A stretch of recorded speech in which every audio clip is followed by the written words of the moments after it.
கிறிஸ்துவுக்குள் அன்பான தேவ ஜனங்கள் அனைவருக்கும் ஆண்டவரின் நாமத்தில் வாழ்த்துக்கள். சத்தியத்தை அறிவீர்கள், சத்தியம் உங்களை விடுதலையாக்கும்.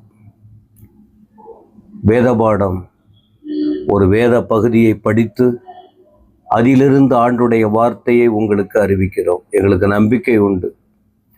வீண் வார்த்தைகளை பேசுவதினாலும் தேவையில்லாத வார்த்தைகளை அறிவிப்பதினாலும் பிரயோஜனம் இல்லை. சத்திய தேவனின் வார்த்தைகளை, இருக்கிற வார்த்தை அப்படியே உங்களுக்கு சொன்னால் உங்கள் வாழ்க்கையில் காணப்படுகிறதான சூழ்நிலைகள் மாறும்.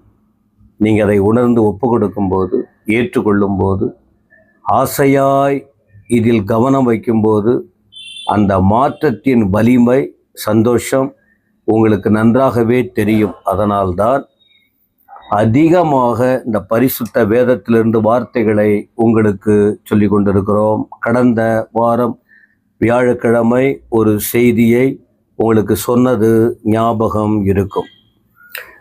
2 தெசலோனிக்கேயர் என்ற நிருபத்தில்தான் அப்போஸ்தலனாகிய பவுல் அனுபவத்தோடும் வெளிப்படுத்தப்பட்ட வார்த்தைகளை தெளிவாய், துல்லியமாய், ஜனங்கள் அறிந்து கொள்ளும் மனமாய், ஆத்துமாக்கள் அழிந்து போகாமல் பரலோக ராஜ்யத்திற்கு வர வேண்டும், அவர் வருகைக்கு ஆயத்தப்பட வேண்டும் என்ற சிந்தனையில் பவுல் சொன்ன வார்த்தைகளை விளக்கமாக சொல்லப்பட்டிருக்கிறது. இந்த 2ஆம் அதிகாரத்தில் ஒவ்வொரு வசனமாய் நாம் படித்திருக்கிறோம். குறிப்பா 16ஆம் வசனம், நம்முடைய கர்த்தராகிய இயேசு கிறிஸ்து. இதை குறித்து நான் உங்களுக்கு ஒரு விளக்கத்தை சொன்னேன். நம்முடைய, அவர்களுடைய, அவங்க, அந்த அப்படி சொல்லிக்கிட்டு இருப்பாங்க. அப்போ இது சற்று தூரமான ஒரு வார்த்தையின் உணர்வு. நம்முடைய அப்படின்னு சொல்லும்போது ரொம்ப நெருங்கி பழகுகிற பரஸ்பர உறவு என்பதை நான் குறிப்பிட்டேன். நம்மிடத்தில் அன்பு கூர்ந்து, அவர் யாருங்க, நாம யாரு? அவரை பொதுவாக என்ன சொல்லிக்கிட்டு இருப்பாங்க? வெள்ளக்கார தெய்வம், வெளிநாட்டு தெய்வம். யார் சொன்னது? ஏன் இந்த உலகத்தில் இல்லையா? இஸ்ரேல் நாடு இந்த உலகத்தில் இல்லையா? அமெரிக்காவில் உள்ள காரியத்தை யோசிக்கிறோம், ஆப்பிரிக்காவில் உள்ளதை அனுபவிக்கிறோம், உலகத்தில் நாம் போயிட்டு அங்கங்கெல்லாம் வேலை செய்கிறோம். ஆனால் தெய்வம்னு வரும்போது வெள்ளக்கார தெய்வம் யார்? ஆசியா, என்ன வெளிநாடா? ஆசியா, இந்தியா ஆசியா கண்டத்தில் இல்லையா? ஆசியா. அதனால இயேசு கிறிஸ்து நம்முடைய தேவன், நமக்காக வந்த தேவன், உங்களை நேசிக்கிற தேவன், நம்மிடத்தில் அன்பு கூர்ந்து. உங்களுக்கு தெரியுமே, எல்லாம் உங்களிடத்துல அன்பு கூறுவதை போல பழகுறாங்க, பேசுறாங்க. அன்பா இருக்காங்களா? உங்களிடத்துல ஏதாவது கிடைக்குமான்னு சொல்லிட்டு வருவாங்க, ஒன்றும் கிடைக்கலன்னா நைஸா விலகிடுவாங்க. ஆனா உங்ககிட்ட ஈர பசை இருந்ததுன்னா திரும்பி திரும்பி திரும்பி திரும்பி ஒட்டுவாங்க, இல்லைன்னா போயிடுவாங்க. இது உங்க வாழ்க்கையில பார்க்க முடியும். இயேசு கிறிஸ்து அப்படி அல்ல. நம்ம ஒண்ணுமே இல்லாத நேரத்தில், அவருக்கு நாம ஒண்ணுமே கொடுக்காத நேரத்தில், எல்லாம் இழந்த நிலையில் அவர் நம்மிடத்தில் அன்பு கூர்ந்து, இந்த அன்பு 2000 வருஷம் மட்டுமல்ல, உலக தோற்றம் முதல் இந்த நாள் வரைக்கும், கடைசி வரைக்கும் இந்த அன்பு அனைவரையும் அவர் கொடுக்கிற அன்பை வெளிப்படுத்துகிற தேவனாக இருக்கிறார். அடுத்து அவர் அன்பு கூர்ந்து என்னென்ன செய்தாரு, யார் மூலமா செய்தார் என்ற வார்த்தைகள் கூட பார்த்தோம் அல்லவா? நித்திய ஆறுதல். ஆறுதல் இல்லாத நிலையில் தற்காலிகமா அந்த நேரத்துக்கு கவலைப்படாதீங்க, உங்களோடு நாங்க இருக்கிறோம், அந்த நேரத்துக்கு மட்டும் சொல்லிட்டு அடுத்த நேரம் எங்க போனீங்க தெரியாது. ஆனா இந்த ஆறுதல் பூமியிலும் பரலோகத்திலும் என்றென்றைக்கும் அருளப்படுகிற நித்திய ஆறுதல், என்றைக்கும் விலகாத ஆறுதல். அடுத்து இன்னொரு வார்த்தை கூட நீங்க கேட்டீங்க, நல் நம்பிக்கை. நல் நம்பிக்கை.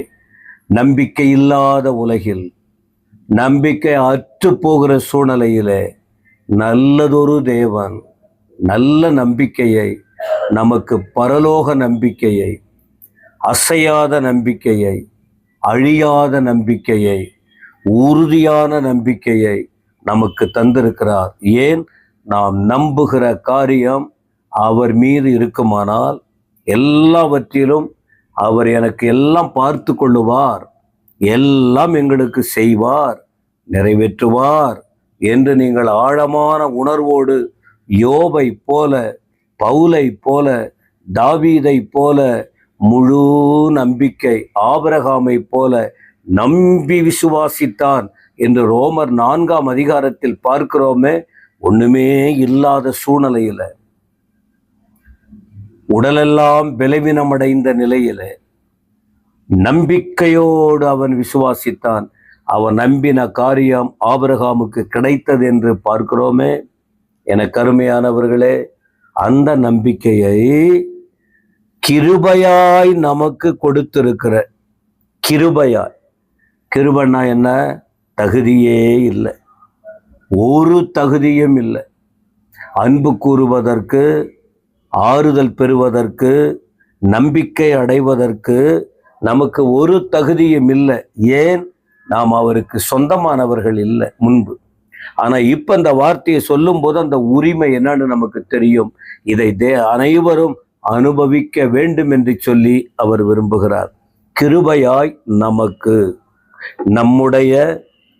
நம்மிடத்தில் நமக்கு கொடுத்திருக்கிற நம்முடைய பிதாவாகிய தேவன், நம்முடைய கர்த்தர் நம்மிடத்தில் அன்பு கூர்ந்து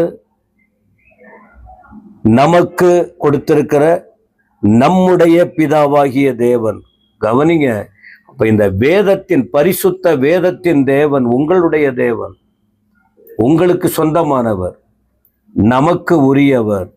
தகுதியே இல்லாவிட்டாலும் தயவாய், இந்த கிருபையாய் நமக்கு கொடுத்திருக்கிறார். அப்ப இதுல ஒன்று விளங்குதா? நம்முடைய கர்த்தர்னா பிதாவாகிய தேவன், குமாரனாகிய தேவன், பரிசுத்த ஆவியானவராகிய தேவன். இந்த வார்த்தைகளை நமக்கு அவரால் அருளப்பட்டிருக்கிறது என்றும் வேதம் சொல்லுகிறது. சொல்லிட்டு அவர் என்ன செய்வாராம்? 17ஆம் வசனம், உங்கள் இருதயங்களை தேற்றி, உங்கள் இருதயங்களை தேற்றி எல்லா நல் வசனத்திலும் நற்கிரியையிலும் உங்களை ஸ்திரப்படுத்துவாராக. எவ்வளவு வார்த்தைகள் பாருங்க. அப்ப இருதயத்திற்கு தேவை ஆறுதல். யோவான் 14:1 பார்க்கிறோமே, உங்கள் இருதயம் கலங்காது இருப்பதாக, ஆறுதல். யோவான் 14:18 பாருங்க, நான் உங்களை திக்கற்றவர்களாய் விடேன், உங்களிடத்தில் வருவேன், இருதயத்தில் ஆறுதல். சங்கீதம் 23:3-4 படிக்கும்போது, அவர் நம் ஆத்துமாவை தேற்றி தம்முடைய நாமத்து நிமித்தம் நம்மை நீதியின் பாதையில் நடத்துகிறார். இருதயத்தில் ஆறுதல். 1 தெசலோனிக்கேயர் 4ஆம் அதிகாரத்தின் 18ஆம் வசனத்தில் பார்க்கும்போது, இந்த வார்த்தையினாலே நீங்கள் ஒருவரையொருவர் தேற்றுங்கள். தேவனுடைய வார்த்தையால் இருதயங்களை தேற்றி எல்லா நல் வசனத்தினாலும், அந்த வேதம் நமக்கு நல்ல வசனம், நற்கிரியை, அதனால் உங்களை ஸ்திரப்படுத்துவாராக.